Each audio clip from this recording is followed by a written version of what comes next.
podcast starts now. Wow. I just watched the Albert Brooks documentary, and in it, it's framed around a conversation Rob Reiner is having with Albert Brooks at a restaurant. Uh-huh. And this feels exactly like that because we are just talking to one another and facing one another, which rarely happens, while being filmed. You know, it's scary. I'm sitting in the seat where the guest normally sits, and I'm sort of like, wow, so this is what they see. Yeah. And honestly, it's really intimidating. You're really well lit, and in a way that I'm like, oh my God, I had no idea we looked stunning over there. I was always like, we look like trash, we look stupid, and then they, you know, in post they edit it and then make it look good. And now I'm seeing it, I'm like, oh my God, I'm looking at a podcasting star. Yeah, well, people don't realize that out of the light, we both look disgusting. Oh, horrible. It's sort of a Dorian Gray situation where in the studio we are ageless, but then we leave the red room and then we look absolutely decrepit. Yeah, we age double. Yeah. So there's no way around it. Yes. It's the end of the year. This is our sort of New Year's episode, one could say. One could say that. We had this spot booked and we were like, what would be a fun New Year's Eve thing to do? And we thought about potentially doing an earnestness bonanza or doing call-ins, and we were like, let's just have a chat about where we've been and where we're going. Yeah. And by we, I mean society rather all than of the society. two of us. Yes. Yes. Yeah. And, you know, what are our qualifications for, you know, commenting on society at large? Well, we are gay guys. We live in New York City, which is one of the biggest cities we've got. That's right. And we are actually even tangentially involved in the entertainment and media industries. Yeah, by a thread. Gripping on for dear life. I would say every morning I have to check to see if I still count. You know, the thing about being in the entertainment industry is it's a self-appointed role. You know, it's, by the way, it is literally like, how do you identify? Yeah, it's like as an entertainer. As an entertainer. And it's like, okay, so do you sing? Do you dance? No. That's rude. I perform. Yeah. And that has nothing to do with my lived experience. And by the way, I resent it. Oh, 100%. And yet it's my calling. It's what I am. If I could get brain surgery to make me not be in the entertainment industry, I would. Wow. But unfortunately, that is still at the experimental stages. I'm out Sinai Hospital. Yeah, and I'm not ready to throw it all away yet. Yeah, and by the way, I'm uninsured because I'm in the entertainment industry. Oh, God. I'm actually not uninsured for everyone listening at home. Don't worry. And I actually also have insurance by that a is thread. Amazing. It is just incredible. Up until March, so I'm going to go to the doctor as much as I can until... Ooh, so if you're listening, actually, and you work in the entertainment industry, that would be a great time. Yeah, it would be an amazing time to get hired again. To hire Sam before March. Yeah, because let's just say the health is a little on edge. Yeah, talk about an in and out list. Out health insurance because it's about to expire. Yeah, so today we're going to sort of do some predicting. Yeah. And trend reporting. And this is something that I actually would say is a grand gay guy tradition of being so overly confident that you think just by virtue of being a gay guy, you somehow have any right to comment on culture, to comment on trends, to literally look around and think that what you are seeing has any bearing on the broader culture. Yeah. I mean, I would say if I was a gay guy and I lived in literally rural Montana, I would still literally look around and be like, you know what's so in? Valleys. Like, it is impossible. You know what's out? Peaks. Literally. Yeah. It is so impossible to be a gay guy and not think that that part of your job, at least part-time, uninsured, is to be a trend forecaster. You talk about telling yourself stories in order to live. It is trend forecasting is the original. We tell ourselves stories in order to live. Yeah. I also think, there's something about being a podcaster too, our other identity. That's right. Which is when at first you're like, I got into this, for comedy. I'm a comedian. Everything I say is a joke, blah, blah, blah, blah. And then suddenly you find yourself, no. Now I'm actually speaking on stuff that I'm unqualified to with authority.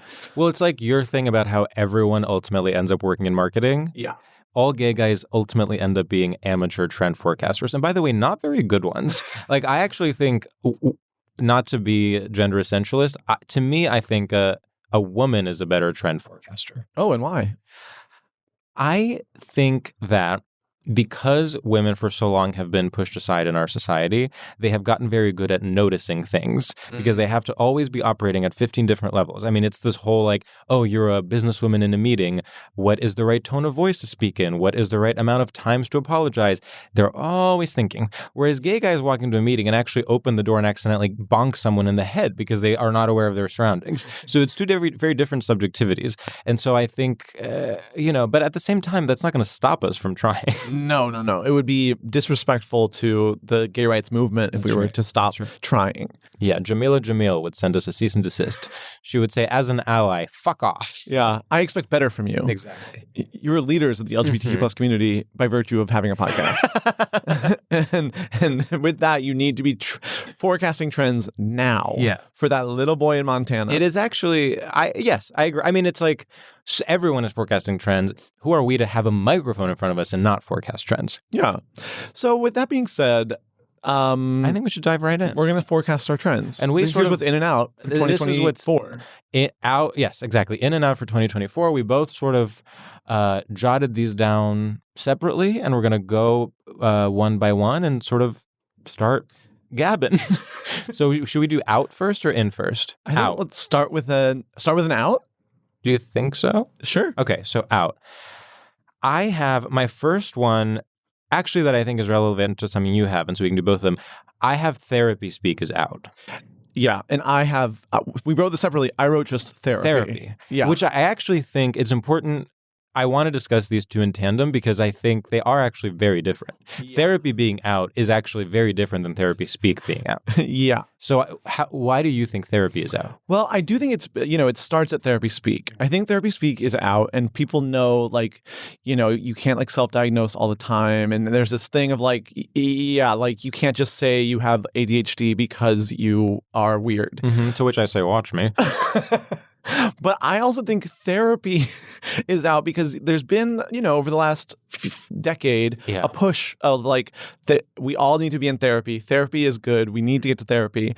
And now everyone's been in therapy and sort of okay, so where are we now? Exactly. And it's the same place. And by the way, worse off.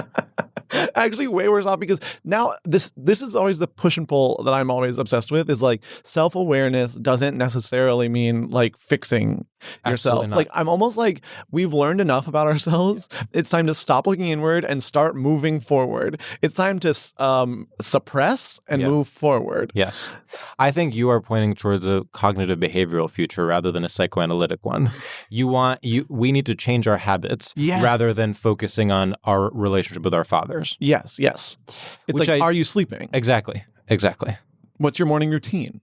I think these things... How much caffeine are you drinking on a daily basis? And how much alcohol? Well, let's not go that far. And so I do think I fully agree with you. I think it's very what's next. We've seen this. We've seen therapy. Yeah, I'm glad we explored. And I'm glad we had our therapy era. Absolutely. But we actually need to take that and do a sort of a conference where we present main findings. Yes. There needs to be PowerPoints and there need to be breakout sessions.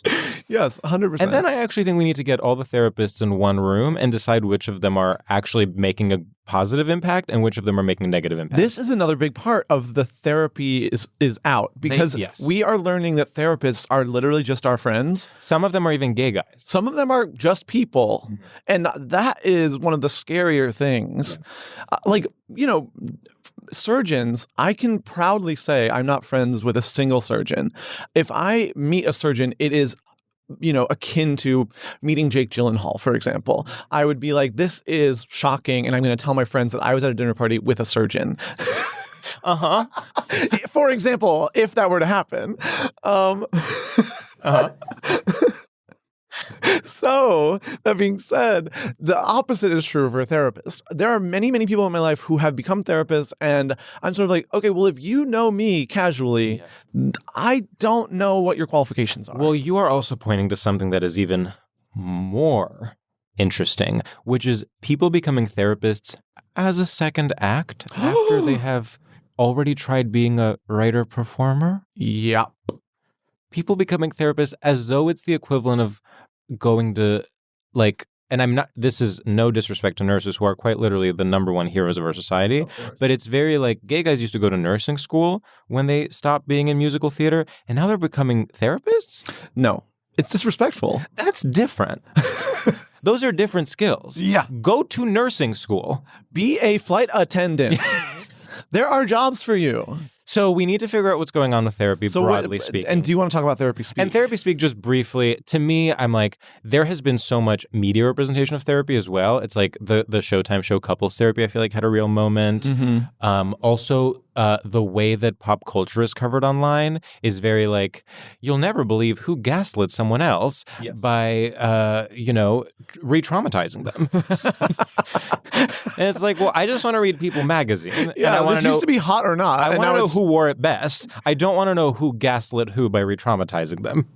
So I'm sort of like, I don't like this middle ground of like, there's serious there is serious stuff. People actually talking about their trauma. People actually talking about their psychology. And then there's vapid stuff that's just like, oh, fun pop culture writing. Pick one or the other. Yeah, you don't give me down the middle of like we're standing her for being gaslit. No. We're standing her because she has a ponytail. And it's not empowering. It's only Exactly. And that's okay. And that is, and so I guess sort of we're talking about like a return to aesthetics. Yeah. All right. So I think, and by the way, we are pro therapy. Therapy of course, is we're not insane. We're not insane. Although, maybe if we'd go to therapy, we'd be diagnosed. Well, that's not going to happen anytime soon. But no, who has the insurance for that? I mean, not I. All right, great. Okay. So do you want to do an in now? I have an in. Okay, go. Okay. My in for 2024. Yes. Bongs and stoner culture. Whoa. I think bongs specifically, because we have like, now that weed is like legal in so many places and it's sort of like normal and everyone's like eating edibles and it's like there's weed drinks. I think there's going to be almost like like I was there first. There's going to be people being like, I'm ripping a bong and it's TBT to when this was illegal. Yeah. You're going to fetishize when this was illegal and when it was a counterculture. 100%. And actually, I'm going to take this as an opportunity to shoehorn in one of mine that is not a main one, is not one of my big ones. Side in. I was saying, so one of my rejected ideas was surfing. Surfing is going to be And this is what I was going to say is related. Exactly. Yeah. So basically, surfing is about to be an Olympic sport for the first time in 2024. And you know how the people covering the Olympics are always looking to make a big cultural splash. So I think there's going to be a revive. I think there's going to be nostalgia for Blue Crush. I think there's going to be nostalgia for, let's say, Big Lebowski-esque culture. And I think that ties into old-time weed culture. And there's going to be a sort of like reappropriation of messy blonde hair, board shorts, surf, 100%. doing, what's this called? I don't know what it's called. What's this called? Shaka. Thank you. Doing the shaka. Thank you to our team of researchers.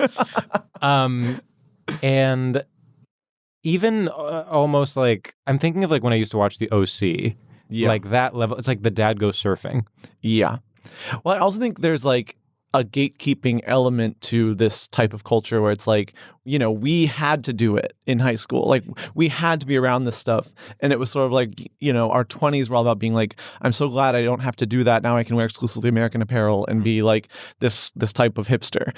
And I think now, I think it's been long enough that people will look back on that and be like, I want that again. And you know what I think it is? It's a move from Abercrombie to Hollister. Because we have been living a sort of prep revival, and it's about to be California. It's about to be Cali. Yeah. The Northeast is dead. All right. Okay, next, let's do an out. Do you want to share one? Sure. I'm trying to think which one I want to do. Okay. I'm going to say, and this is a long time coming, and potentially people have already thought that this has been out, over-intellectualizing reality television. Intellectualizing reality television, sort of like an essay about the Real Housewives that is in the London Review of Books, like the sort of like the poptimism of thinking that watching Love is Blind can actually have redeeming attributes or aspects. Yeah.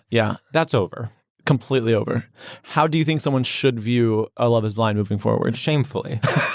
Which is okay. Of because course. guess what? I watched The Great British Bake Off and I enjoy it. Never in my life have I said, this is like Shakespeare. No. Because you know what it's like? The Great British Bake Off. It is actually a show where British people bake. Yeah, it's like a screensaver. And that is okay. It's beautiful even. Sometimes you need that. We need to be honest about what we're watching. Yeah. We can't, rewrite history to make it so that we're actually reading a book when we're 100%. watching The Housewives. And by the way, if you're watching The Housewives and one of them, let's say, goes to jail, and you're like, this is important because it points to our flawed criminal justice system, well, how about use that as an inspiration and go write an article about our criminal justice system, not about the housewife that went to jail. If that's what you claim is important about it. Right. I think that is so deeply out. I think that is... It's over. It's over. It's genius. All right. Should I do an in or an out? Do an out, whatever. Okay, whatever. Okay, this is controversial. Okay. Pop girlies.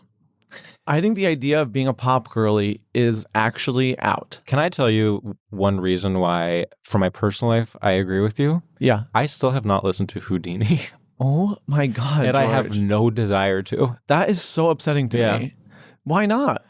I have not had the desire to open Spotify and click on Houdini. You're being so toxic. Do you know what I did recently discover? What? That Natalie Merchant released a new album in 2023. Did you know that? No. She actually couldn't sing because she had some kind of surgery where her vocal cords didn't work for 3 years, and now she has a big comeback, and she has an incredible song called Sister Tilly that is dedicated to feminists everywhere. Wow. And I've been listening to that pretty much on repeat for the last 3 days while not listening to Houdini by Dua Lipa. Well, first of all, I think you should listen to Houdini by Dua Lipa. And I do think what I mean by pop girlies being out is not that gay guys won't love them. But what I mean is there's with culture at large, I think we are pushing into the fact that there's this Creed Nickelback comeback. And you are now pointing to one of my ins. Yeah. They go hand in hand because it's we are returning to a space where a pop girly is a shameful thing to be. 100%. It is for girls and gays pejorative. It's been reclaimed too much. Yeah. Sort of like how Britney has been freed too much. And now there's going to be a backlash against it. I think there's absolutely going to be a backlash. And I think the pop girlies that exist are going to try to distance themselves from the idea of being a pop girly. And I think Olivia Rodrigo is a canary in the coal mine for that. 100%. And being well, I'm pop punk. Yes. And it's everyone's going to have an extra thing. And I do, there's a metal twist. But also, it's very much when Madonna learned to play the guitar. Mm-hmm. They're going to start bringing out electric guitars. You're going to see, I hate to say it, Katy Perry playing the guitar. You 100% will. And I want to just very briefly tie it to the Creed Nickelback thing. So my in, and it brings me no pleasure to report this, by the way. Of course. This is a nightmare for us. It's a nightmare. So what's happening is, first, pop punk was reclaimed in a way that I have to say, and I know this is controversial, I disagree with wholeheartedly. You can't suddenly be talking about how Paramore and Avril Lavigne are actually good. And I say this as someone who has had my share of I enjoy that music occasionally. I understand when people like it, but we have to have some boundaries in terms of how we talk about taste. Yeah. Pop punk is not good. Yeah. It's not. But I think we let that happen. We let people sort of, it's this free-for-all of ideas, and somehow the idea that pop punk has actually always been good won out, and now it's a slippery slope, and what's going to happen next is that Creed/Nickelback music is going to be reclaimed, and people are going to be some, the Jonas Brothers will pivot to being Nickelback, and then people will be God, if only I had this when I was a teen. It's going to be a nightmare. Yeah. I mean, I don't know if I know you're famously not on TikTok, but Creed is really popular now. Well. And I was at a bar on Friday. Yeah. And a Creed song came on and everyone was singing along. And a Creed song came on. And I was there's a part of me that's okay, this is fun to sort of view this in a different lens, but it also was terrifying. Yeah. Well, as we predicted this years ago where we thought there was going to be a return to substance. One of the biggest mistakes we've ever made, to be honest. But I was always we're going to, this whole everything being ironic thing. It's all going to end, and we're going to go back to everyone actually saying what they mean and attempting to have good taste, and elitism is going to be back, but in like a productive way. That never happened, No. and I'm sorry I ever predicted that. Well, what I'm learning about the world is that actually all that happens over and over and over again is people find the ugliest, most disgusting, hated thing, decide to like it, and then that is taste. And it just happens over and over and over. And that's greed. And so actually that ties into my next which I believe will happen, which is I believe it's now been long enough since the beginning of the pandemic that there will be lockdown nostalgia. And by this, I mean there's going to be, in the same way that people had indie sleaze parties, there will be like lockdown themed events. People will there will be like Halloween costumes that incorporate like having a little bottle of Purell. There will be like people like somehow in some film or TV show or something, there will be a joke about banging pots and pans, and then that will take on a life of its own. We are far enough removed that we can shut down the parts of our brain that are traumatized by it and actually like do thanks to not going to therapy. And I think, people tried to do lockdown movies too soon. Like there was that one Anne Hathaway one. And I think now it has finally been long enough. And actually, someone we know is actually making a movie that is about that period. Oh, really? Yes, we can believe it out. Theta's movie is about that period. And I didn't know that. It's almost, it's like a satire of people living in early pandemic. Interesting.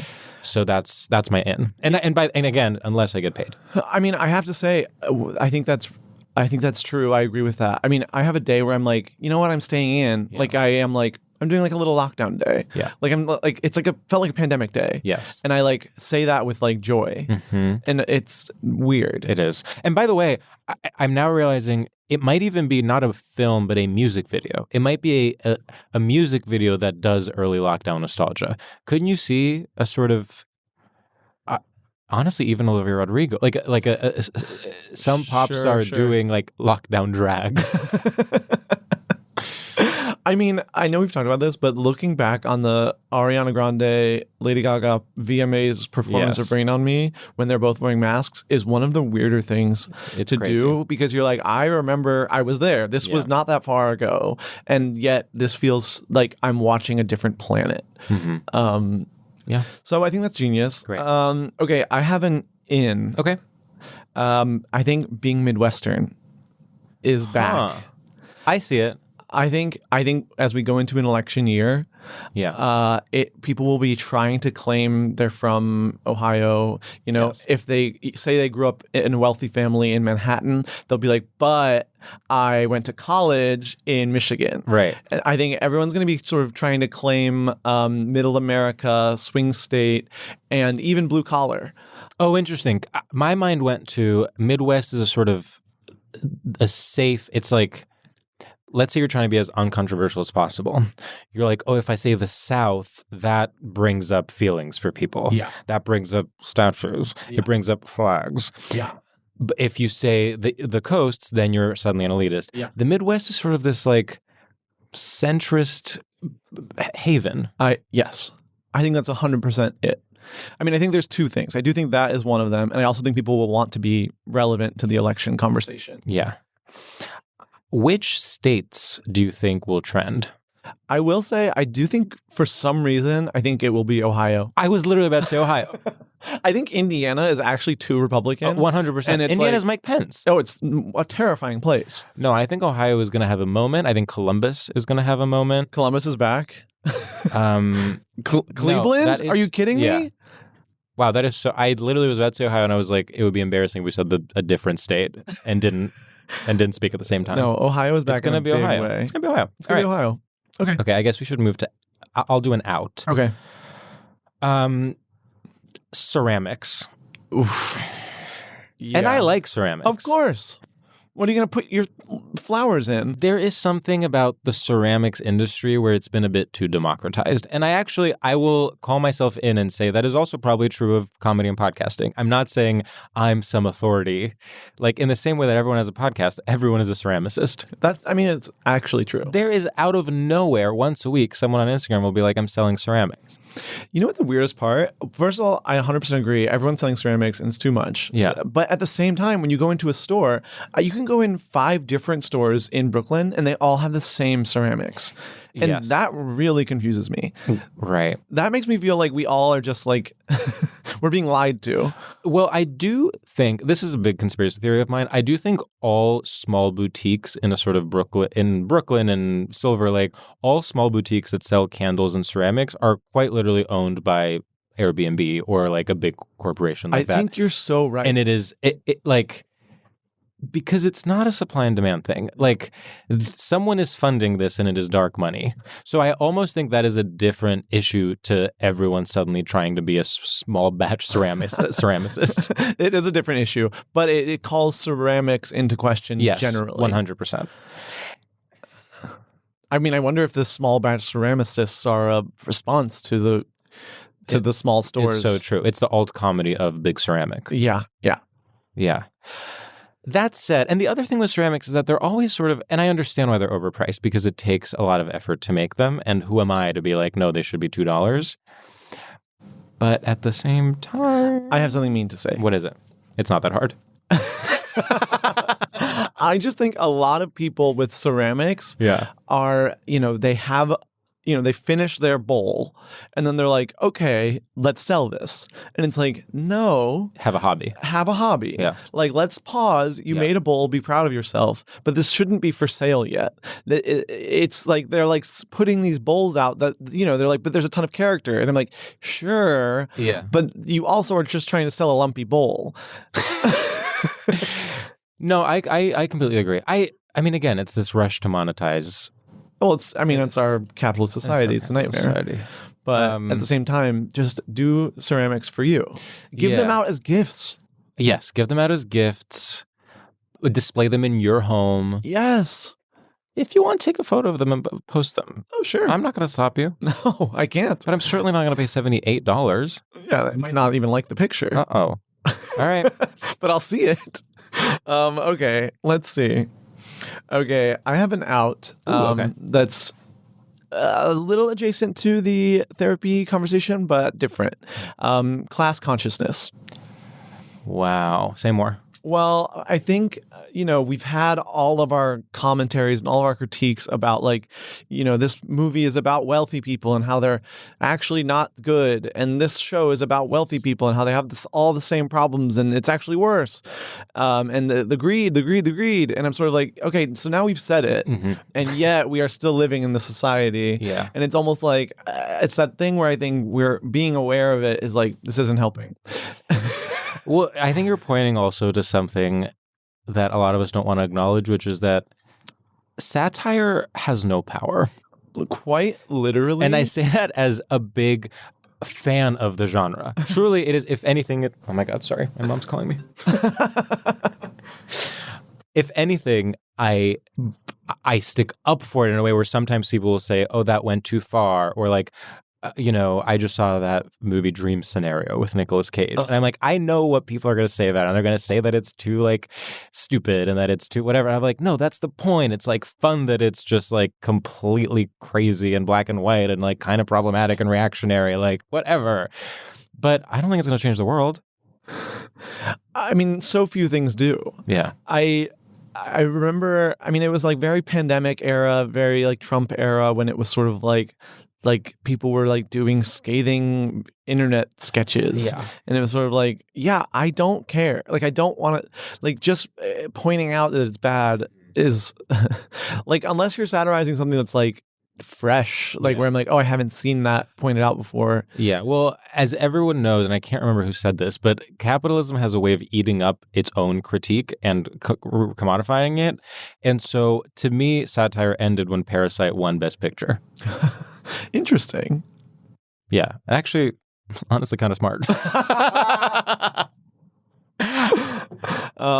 Yeah, I also think there's like it's also been pointed out that like TikTok people, like it's like they're always shot in like fancy homes. Well, yes. And sure. I think like brands are like, one, we're too quick to they got class conscious really quickly. And now I think people are just like kind of throwing it out the window. Do you know what's been completely defanged along these lines is like the concept of talking about student loans. Like it will literally be like Coca-Cola tweeting and be like, cheers to never paying off those loans, I guess. And then it's like someone drinking a Coke. Yeah.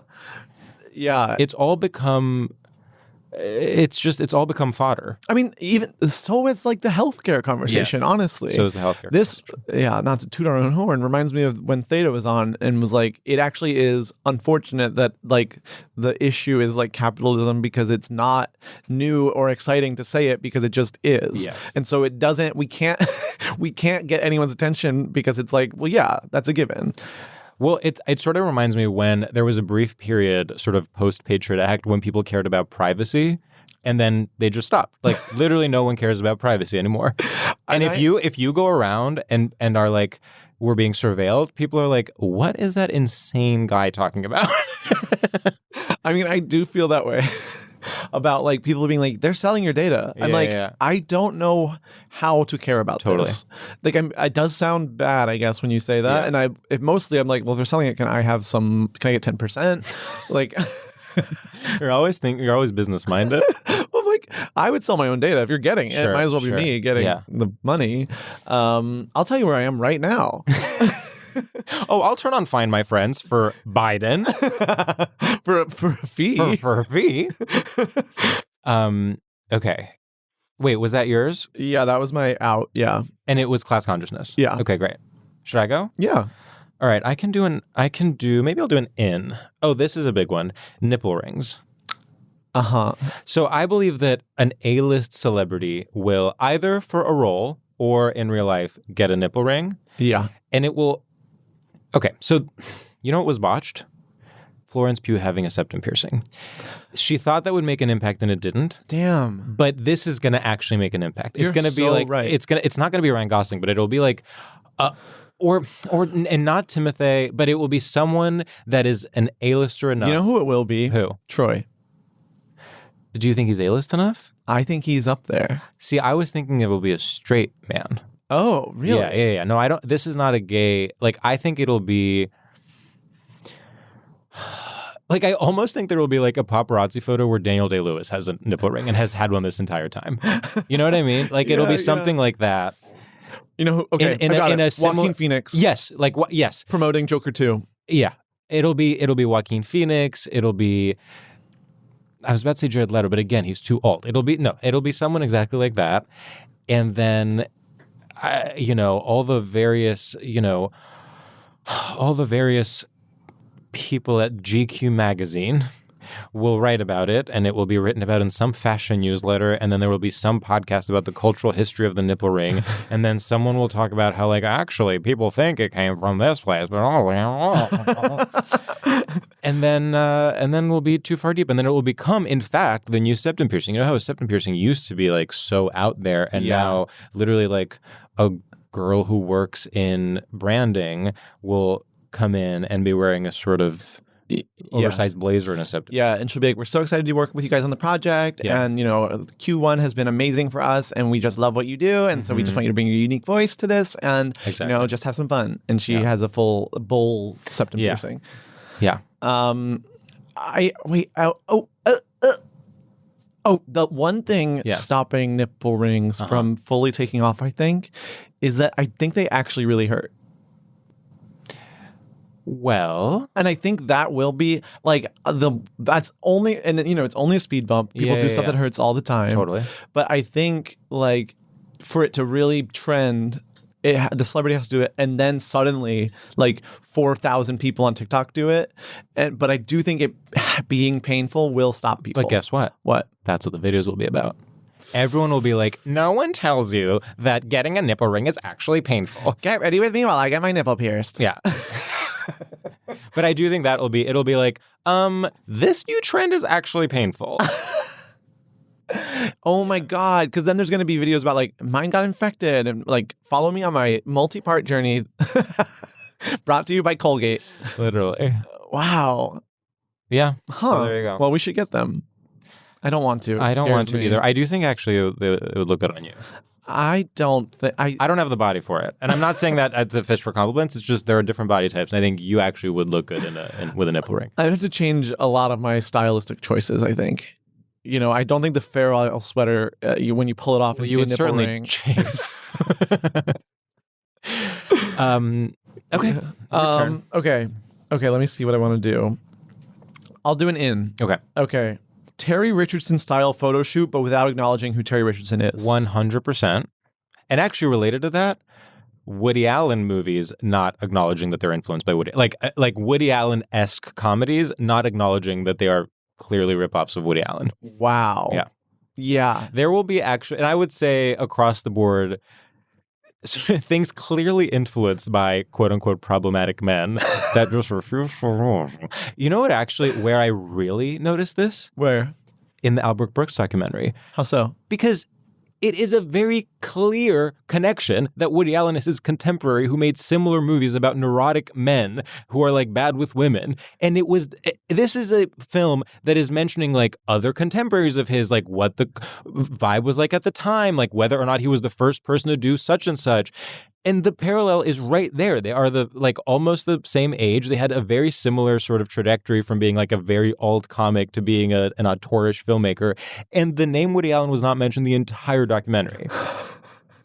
I mean, there is something we need to figure out a better way, than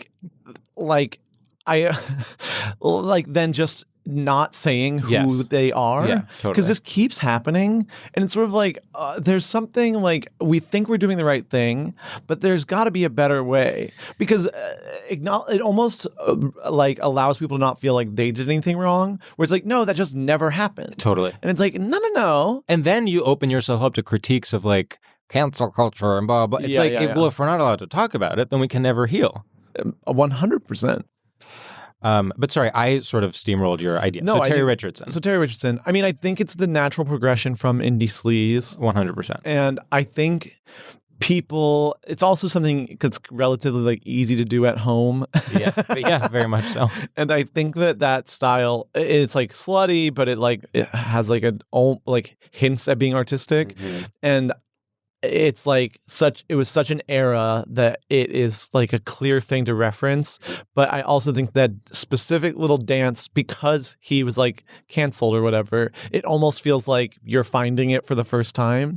And so there's also like, you can almost have the credit if you want. Yes. Well, it also, you actually can have it both ways because you also are being sort of provocative just by referencing it. Totally. But what are you going to do? Be like canceled for referencing it? Okay. Let's see. I can do... Oh, okay. I can do an in. Okay. I think MMF is going to make a huge comeback.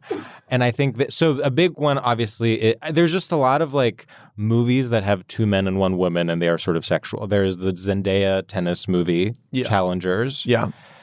There was, of course, Passages. Yeah, basically, and there's one more that I actually can't remember, but I just think this is going to make a big...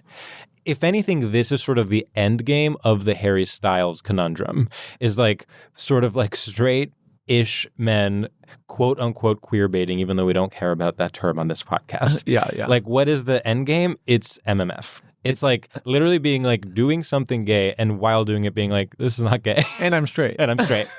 And you'll never believe this. I'm straight. I think an MMF is genius because it also is like of the time where we're sort of like, yes, there are gay people, but it's also like, but everyone's like a little bit of something. Yeah. And I think it's so like having your cake and eating it too, to be like, I'm having an MMF threesome. Well, it's also like, as we know, culture keeps getting dumber and dumber. And what that means is things that are sort of left to the imagination have to be made literal. And so when you have someone like Harry Styles, where he's sort of like, well, I'm half straight, half queer.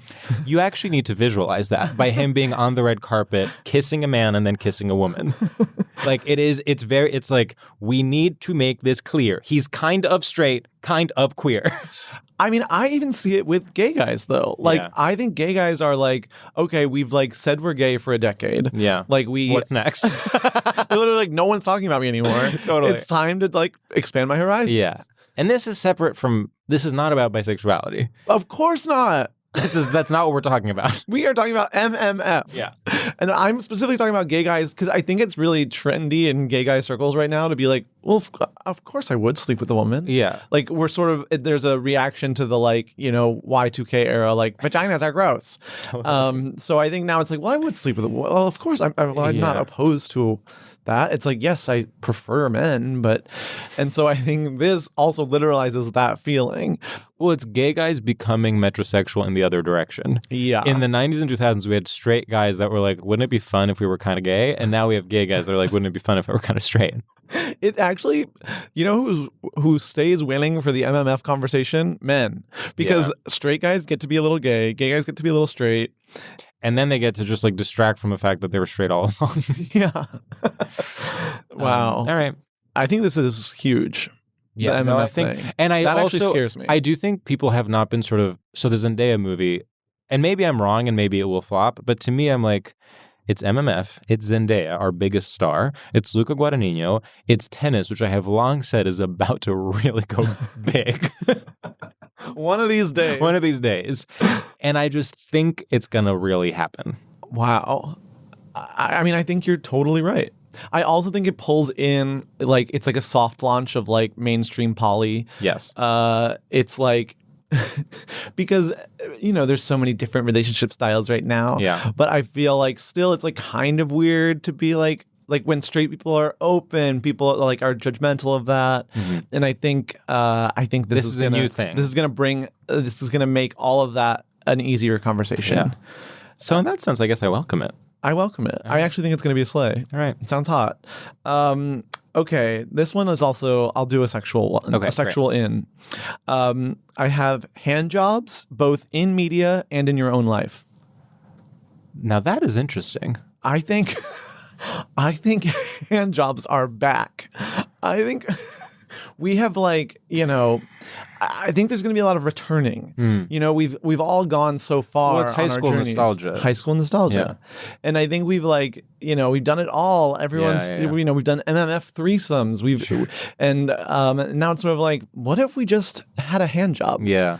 And I think in media specifically, I think it's going to be horny because it's like there's something about simulated sex on film where it's like so like under the covers, holding the thing, rolling over, and it's like there's this dance that's almost like there's like 14 tropes in a row to have a sex scene. And I actually think what's fresh and new is a hand job scene. You will never believe this. What? In the script I'm currently working on, the one sex scene is a hand job. Wow. There you go. I think it's going to change things. Do you think, here's a question, do you think that the hand jobs will be sort of like intentionally depressing mumblecore, like Duplass Brothers coded, like, oh, how depressing that this long-suffering wife is giving her husband a hand job?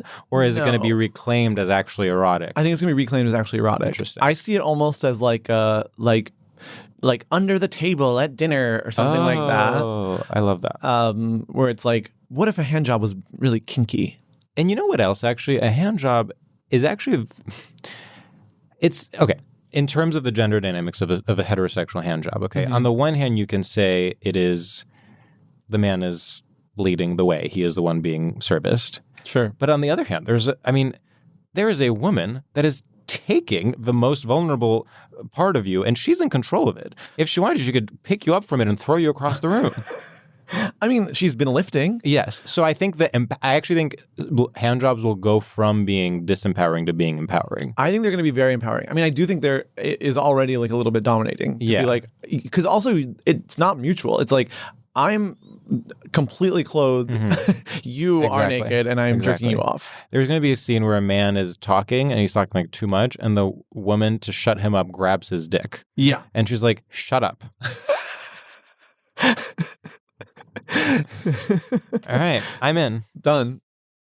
Well, this is one that we both actually had, which is that for we have red hair that is like a late 90s. It's the red hair that Dua Lipa has in Houdini. Yep. So sort of like almost like red to black. Not a ginger. No. Not ginger hair. Artificial red. Artificial red. Almost like Matrix. Like it could be something that would be in the Matrix or something that someone doing cosplay would have. Yeah. I have an out that's really similar to this too, which is I think out is going blonde. Yeah. Because it's like in this political climate, you're saying I'm blonde. I would even go so far as to say there might be a resurgence in like dumb blonde jokes. Oh, 100%. And that will be which is also sort of like a toxic nostalgia, almost like misogynist, early 2000s sense of humor. I think the red hair specifically is like, there's the trope now, the Republican specter of the blue-haired lesbian. Yes. And so now people are like, well, I don't want to dye my hair blue because then I'll be playing into the Republican hand. And then there's like, well, I can't go blonde because that's so insensitive. So the red, yes, the shade of red we're talking about is actually the perfect midway point between quote-unquote natural hair color and quote-unquote like, and sort of like actually blue, green, sort of like cosplay anime hair. Yeah. It is exactly in between because you have a, what's the word? It's similar enough to a natural shade, which is red. Plausible deniability. You have plausible deniability because you're like, well, it's red. Yeah. It's teetering between natural and unnatural. Much like the bright yellow that like Gaga had during the was that Art Pop? I think that was or like right before Fame Monster. Fame Monster, yeah, like similar. Yes, exactly, because she had it in Telephone. Yeah, but like similar to the bright yellow, where it's like actually it's even more crazy than having blue hair because it's almost like natural. Well, there's also an element of like not caring, which is I think really in right now. Yeah, and I think like the almost poorly done red dye job is like says like, yeah, I'm taking swings and I don't really care how it turns out. Yeah. I also do have to point out that I think it's insane that you have not listened to or seen the music video for Houdini and yet can even say that red hair Houdini style is in. Well, I think that is what's powerful about the Dua Lipa marketing machine is that the way I have not listened to the song, have not watched the video, but I already know the references she's going for. Even just seeing the cover of the single and the font that she's using, I'm like, I get it. I just want to say another reference for that kind of red hair. Also, I feel like it's like TLC. Like there's also that sort of like the Y2K R&B red hair where I feel like would it have been T-Boz that would have had the red hair? Anyway, whatever. But you get what I'm saying. Like that sort of era of Y2K, everyone's wearing silver. Yeah. Is another reference. Huh. Okay. I have an out. Okay. AirPods. Oh, I mean, to me, were never. To talk about something that to me did not have the range from the get-go. But now I think people were like, you know what, whatever. Like, I know I can speak from personal experience. I was like, yeah, like if I have the iPhone, if it just works with it, that's good. Yeah. Like, I'm sure it'll be a pretty seamless thing. And then it's like, no, they actually got me. Like, they don't work well. They look stupid. They fall out. They like sound bad. And it's like, this is maybe just a personal gripe. No, please. But I've like never considered myself like needing like super nice headphones. Like I am like, a standard headphone will do. And then the AirPods are so annoying to me that I'm like, no, I'm actually ready to become an audiophile and be supremely annoying because this shit sucks. And I'm so mad at a corporation that I once trusted that, now I can't. Now that they're going to put out the next iPhone and I'm going to have to wonder if it works. Yeah. Unbelievable. AirPods are a great example of trust your gut. It's like when people are talking about current events and they're like, you know what you're seeing. Trust your own eyes. Yeah. Don't believe the propaganda and the media narrative. It's like, yeah, I'm sorry. I'm seeing these like little pieces of plastic that are supposed to A, stay in your ears, B, they keep falling on the ground on literal dog shit and you have to just like pick them up and put them back in your ears. They're easy to lose. They are not connected to one another.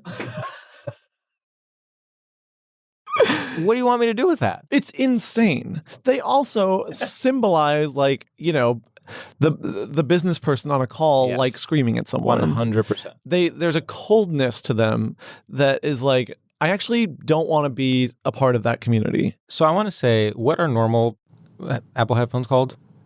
Earbuds? Yeah.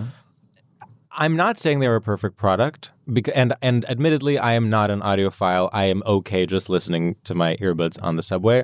But to me, that is a product that has been a part of my life at this point for like 15 years, and it has sort of always done the job. And I'm okay just stopping there and not attempting to fix something that does need to be fixed in some way. I am literally okay carrying around a white pair of $20 Apple earbuds. I'm putting them in my pocket and I am using them when I need to listen to something. Well, I do need a cordless option. I have such an active lifestyle that the cord gets in my way. But it's not AirPods. It's not AirPods. All right. Okay, let's see. So that was an out. I only have one more in. I have a few, but they're not sort of I have one more in and one more out. Okay. All right. I do have one small one, which I can just do quickly, which is docuseries. Mm-hmm. Documentaries should be feature films. And actually, if you think you have too much information, edit it until it is the length of a feature film. Yeah, there's a little thing called Final Cut Pro, and I think you're going to want to download it. Yeah. And by the way, if your documentary is about, I don't know, Beanie Babies, don't make it and make something else. Not everything needs to be like a Netflix docuseries. Well, and I think you're speaking it's because, the medium is the message. It's literally because of the streamers. Yes, and exactly. I think as we reject, post strikes are rejecting the whims of the streamers and the powers of the streamers. Yeah. I think we need to reject docuseries. Yeah. There's some incredible movies in there. Yes. If you would cut it down from 6 hours to 1.5. I know this exists, so I don't want to be like, why doesn't this exist? It's because I don't seek it out. But we need to make mainstream documentaries a little more artistic. Like it is the way that they are all created literally on like an iPhone app for video editing is a bit much for me. Like you're still a filmmaker. Sure. It can't just be poorly lit talking head interviews and then like archival footage. Give me a little something. Yeah. Yeah. And along those lines, actually, and I know I keep bringing up the Albert Brooks documentary, I am done with documentaries that are just famous people praising another famous person. Yeah. That's rough. That doesn't do anything for me. All right. Okay. Well, I have a small one also. Yeah. This is an in. My final in. Okay. Mid-length socks.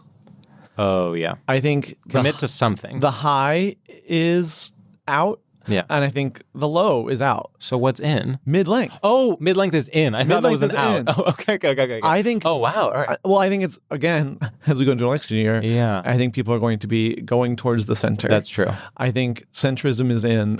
And goes back to the red hair, I think. Yeah. Yeah. Totally. It's like, how can I not be too loud? Yes. But while still making a choice. Exactly. And I think a mid-length sock, I mean, I've never worn one in my life, but I do think I feel a pressure to get them. And I don't know why. I don't know who's putting it on me. It also goes back to MMF because you literally are not deciding. Indecision. Literally indecision, but also reclaiming indecision as not a bug, as a feature, not a bug. Wow. Is the big theme of everything we're saying. That is so true. Yeah. Wow. Like, yeah. You know, it's interesting. One of mine, and this is sort of related, one of my outs was black loafers with white socks. Mm-hmm. Not because I don't like, I actually think it's a great look, and I, even myself, have dabbled in it. Of course. But I think the market is so oversaturated where at this point, it's almost like the new sneaker in white socks. Mm-hmm. That I'm like, where do we go from here? It has made its point. Yeah. Okay. But if the outfit calls for it. I'll do an out. Again, this is a bit obvious, and it's been a long time coming, but IP. Like IP, I think IP I know what you're saying about it being obvious, but I think it does need to be said. Well, because literally all the big IP stuff is flopping. And I think it would be easy to be like Marvel. Yeah. But I think you're speaking to a higher truth, and that is that all IP is out. There is something about. I've been recently watching. This is actually very out of character for me. I've been recently watching the Interview with the Vampire show. Mm-hmm. Have you seen this? I haven't. People love it. It's very though. gay and it is, to be clear, good, well acted, like so big budget. But there's something where I'm like, why am I watching a story that's already been told? Yeah. And why is like they are taking a story that exists, not only exists, but like the famous adaptation of it was very successful and very good and featured like the two biggest A-list actors of the time. And so your twist on it is that you're like making it more gay and putting it on Showtime? Yeah, I think there's like a disrespect of audiences where it's like they will not click play unless they know it already. Yeah. And I think people are like actually tired of being disrespected in that way. Audiences are smart. Well, in some ways they're actually dumb as rocks. Of course. But in Stupidest terms people of on the Earth. IP conversation, they are actually slightly smarter than companies think. Yeah. But and I do think it's starting to be like a bad mark. Like people are now like, well, I don't want to watch it because I don't want to watch something that already existed. I also think we are at a crossroads where people do actually need to revolt against that. And if they don't, then it actually will be too late. Like, if anything, I will say, optimistically speaking, IP is out this year, but only if people act. Because if people are passive, I was actually looking, when I was sort of like thinking about this, I was looking at what the big movies that are going to be released in 2024 are, and they are truly all sequels and prequels. Mm-hmm. People need to actually make their voices heard. Yeah. I'm voting. Yeah. I'm going to the cinema. Yeah, that's right. I watched that Nicolas Cage movie. I watched Killers of a Flower Moon. Exactly. I watched Anatomy of a Fall. I mean... Hello. And I tried to, but it's not in any good theaters anymore. Yeah, that was me with May December, but I'm going to watch it. I'm going to watch it. I'm just not going to go to Kips Bay for it. Please. Okay, this is my last out. You have a final out. Okay. I have a final out. And this one, I almost took off the list, but I stand by it. Skipping Stones. Wait, that's an out? That's an out. So in your mind, that's been so like if overrepresented in culture. On a pond side, picking up a rock and skipping it, you need to stop. Right. Say more. You have an urge for destruction that is the cause of everything wrong. And in fact, I need you to go read a book. Yeah. I need you to ponder quietly. You don't have to be active to be, taking the beauty of a pond. Yeah. It's interesting that you say cause for destruction. I think a skipping stone can be a form of artistic expression because you are trying to create something. Waves. However, it can also be just a more watery version of like hacky sack. It's also a watery, you're like throwing rocks. Yeah. Yeah, you are in fact throwing stones. One of the quintessential violent things you can do. You shouldn't be throwing stones. Yeah, and why are you hurting the water? Why are you hurting the nature? water? And not to mention, have you ever been in like, say, a lake when someone is skipping stones nearby? While you're swimming. Oh, interesting. And you're like, hey, and they're like, I'm far enough away from you. And I'm like, well, what if I swim over there? Right. And also, what if you're really good at skipping stones and it goes all the way? Yeah, hits me in the head, knocks me out. I'm dead. Next thing you know, you're dead. In the lake. Oh. I'm a true crime story now. Okay, it's Minority Report. And let's just say the precogs know what happened. They know what happened. I'm also just like, there's something about skipping stones where I'm like, it's so like cinematic of like, I'm thinking about my childhood that I'm sort of like, you're like almost not living honestly because you're like doing something that's a trope. Yeah. Yeah. No, that's interesting. Yeah. You actually can't be doing it unless you think you're being watched and filmed. Exactly. It's like looking out B-roll. It's like looking out the window on a train, which I think, by the way, they should not let you do. No, the window should be closed with tape. Closed because cardboard. Everyone that does it is like, I'm in a movie. And it's like, no, you're not. No, you're not. You're on your way to DC. Yeah. Well, do you have any more? I do have more. I'm trying to decide if like we should end it there. I mean, I do think that is a beautiful way to end. Yeah. I mean, I can say very quickly, one of my outs was workwear, but I Sure. think we've sort of already covered that. Yeah. I can say, And for the record, I'm not getting a new wardrobe. No, I'm still. there's no way around it. Maybe we can end on my last in is sideburns. Oh, I love this one. So this is it is the last form of facial hair that has not been reclaimed for the 2020s. Yeah. I mean, I think this goes with the Bong stoner culture. I think this goes with Creed culture. I think, and also Big Lebowski. I mean, I think a big stupid sideburn is going to be so back, and it's going to be like, I can't believe this looks. Mm-hmm. And I actually think it's tied to the sort of Elvis moment we're living in. Sure, I think the Elvis estate is really orchestrating a lot more things than we think they are.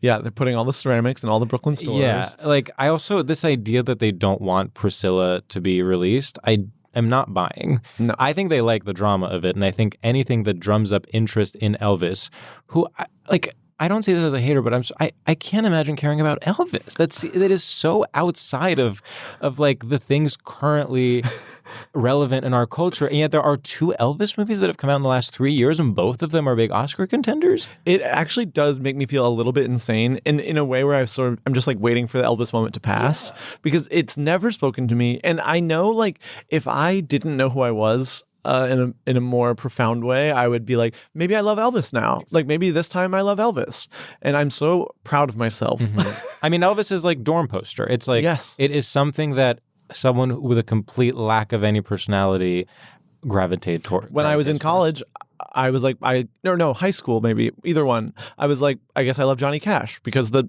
Johnny Cash movie came out, and I was like, okay, I guess I love Johnny Cash now. Yeah. And I mean, I did love that one song, Hurt. Oh, of course. I would much rather he make a comeback than Elvis. That's true. Even though, talk about problematic men, but we don't have time. Who has the time? How do you feel after doing that? You know, I'd say coming in, I was pretty insecure about mine. I said, these are conventional, these are cliche.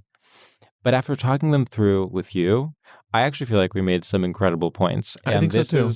It really is the sort of Parent Trap, 2 ripped photos coming together and making one photo. When we both had red hair, that scared me. Well, not just red hair. We both had therapy. I mean, there was a lot of overlap. Yeah. We both essentially had stoner culture. Mm-hmm. Yeah. I mean, if 2 gay guys think it, it's true. Yeah. I do feel a little bit, speaking from a place of authority for that long is a bit scary. You're almost waiting for someone to yell at you. Yes. And be like, who do you think you are? And luckily no one in this room is allowed to speak except for us. But it does, of course, make me feel a little bit gross, for the record. Oh, sure. But when do we not feel a little bit gross? True. Might as well embrace it. That's a really great point. Actually, I think embracing feeling a little bit gross is in for 2024. And I actually think, on a more serious note, I actually think like shame is coming back. Shame is back. Shame and indecision. Shame almost has been back. Yeah. Like the idea of, what's out? Anyone doing anything, quote unquote, unapologetically.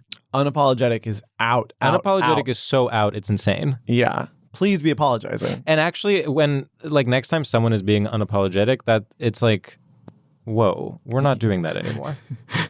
That's who was unapologetic? Terry Richardson. Literally. Yeah. All right. Well, Happy New Year to all. Happy New Year to all. We hope you're having a cozy and happy week, either with your family or chosen family or your partner or your multiple partners if you're sort of in an MMF relationship, or by yourself, maybe doing a sexy, like going out for Manhattan, I'll say. That would be nice. Or even a mulled wine of some sort. Okay, I'm listening. I hope you're cooking or eating, making plans, making resolutions. I hope you're making a lot of resolutions. Yeah. Because this is going to be a good year. Yeah. It's a nice clean number. Yeah. All right. See you at the Olympics. Okay. We're competing. Bye.